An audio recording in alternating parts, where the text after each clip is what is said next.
Hey, ladies and gentlemen, we are out here in the Yucatan Peninsula. I've got Loki over here. He's getting ready to go into the water, but I thought I'd do a quick summary of the economy and what I actually think may be up for us coming up soon. And the reason why I say this is because the Fed Chairman Jerome Powell, looks like in December he's going to do some more quantitative easing. What does that mean? There's going to be more liquidity. There's going to be more money that's being dumped into the economy, which is a bad thing, right? Because we're going to have a melt up, and the melt up is basically the economy heats up too fast. There's too much money chasing off after little product. And what does that mean? The prices will start going even higher than you think today. So if you're having trouble today with the pricing, imagine it doubling, because that's what he's going to do. He has no other choice, because as I've said before, the Fed is not in charge of the economy. Their charter was basically to save jobs, to be able to keep everything stable so that the 1930-esque type depression wouldn't happen. That's not the case.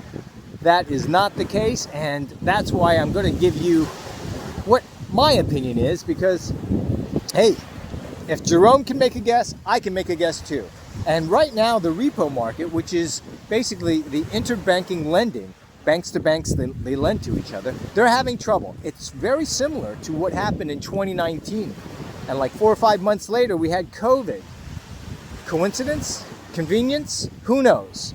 But in this situation, the trouble is already there. It's showing up in the math equation. And when you have $38 trillion in debt, and just recently, in less than 3 months, the debt went up $1 trillion. Like, it's hockey sticking. You're seeing this hockey stick happen, and most people don't understand. It's a huge, huge warning signal. What does that warning signal mean?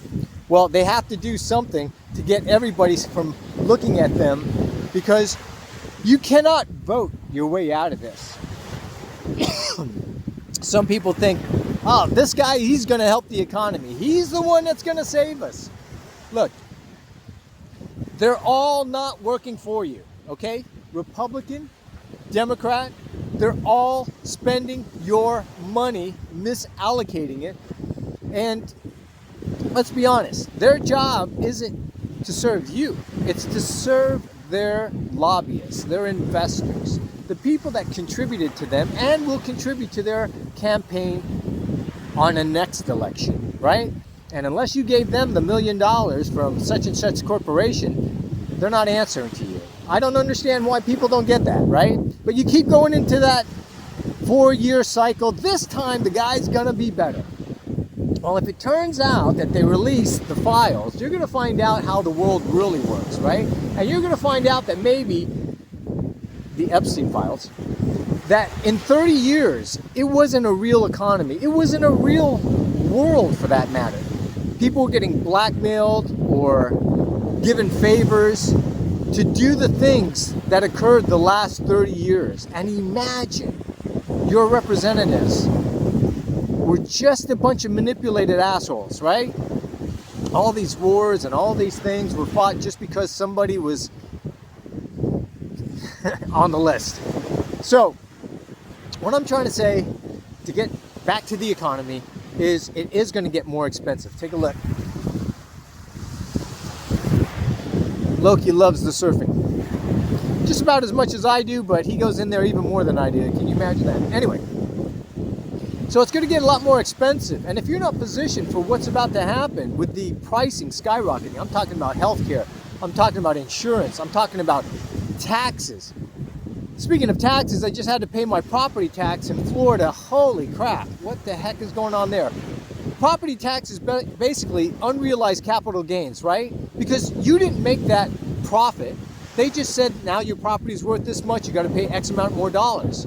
Well, that's unrealized capital gains that you're getting taxed on, which is insane. But most people, they think, well, that's the way it's been. That's the system, Mike. Well, listen. It's not the system that is, it's the system that you accept. And if you keep accepting this bad system, it will continue. Matter of fact, at this point, the system is crumbling. You can see it. You can see the financial system These empires that you hear about history, I must have been the only person paying attention in history class, because you see how the Roman Empire fell. You see how these large empires, they always do the same thing. We're on the same cycle where they misallocate. They've got corrupted senators, they've got corrupted politicians, and they end up internally financially destroying the empire, the country that they're in. And that is what's happening now. And the only option that the U.S. has right at this time is to start some war, right? And they're going to do it, right? The U.S., the politicians are such great gaslighters that they will blame other countries for their problems.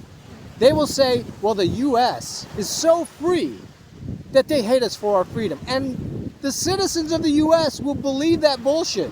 So much so that you'll send your sons and daughters to go fight. And I come from 3 generations of U.S. military in my family that fought for the U.S. And I see it blatantly now. It's so ridiculous that people will follow along for the sense of, I'm going to fight for some other country's freedom, but they won't fight for their own freedom. It's just the way it is. The propaganda is so thick, the indoctrination is so thick, that you'll see other countries and say, well, they're not free, we're free. And yet, look at all the rules, regulations, laws, everything. Freedom is about not having also security, right? If you're free to do certain things, you got to take your own responsibility. With great freedom comes great responsibility. And most people don't want to be responsible for their lives in the U.S. They want the government to give them the security, to take care of their health, to take care of their guarantees for their college loans. And now look at the college loans, they're skyrocketing right now, and people aren't paying them, right? Whenever the government interferes, and this happened also with George Bush, he said everybody should have a house. Well, if you're not responsible about making your payments, you shouldn't have a house. And then we had the 2008 financial collapse with all these guaranteed loans. Well, right now, let's get back over to it. $38 trillion in debt. Every 3 months, up another $1 trillion. And they're blaming the immigrants. They're blaming every nationality. They're blaming, just pick the demographic. But they never blame the actual people who are writing the laws, right? Who actually destroyed the other countries, and now the immigrants are fleeing those other countries and going into your country. It's crazy, right? Or even right now with Venezuela, with Trump saying, you know what, we gotta go in there for the drugs. We gotta stop the drugs. Well, they never blame the people in the U.S. that are having all these problems, that they're taking the drugs, right? They don't want to solve that problem. Why is the country using so much drugs that they have to import it from other countries? Nobody wants to say that. Nobody wants to ask those questions. But it has to be said. Don't allow them to gaslight you into another war now just because the economy is crashing. That's always what they do. When the economy goes bad, they go for a war. 2001, or that time period, they went into Iraq.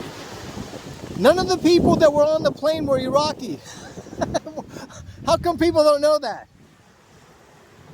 It's insane. But hopefully people are smarter today than they are, or they were, back in those days, and things will be corrected. So I'm going to leave it at that. Enjoy your day. Get ready for the economy. But this is really what's happening. And make the adjustments. Enjoy your day.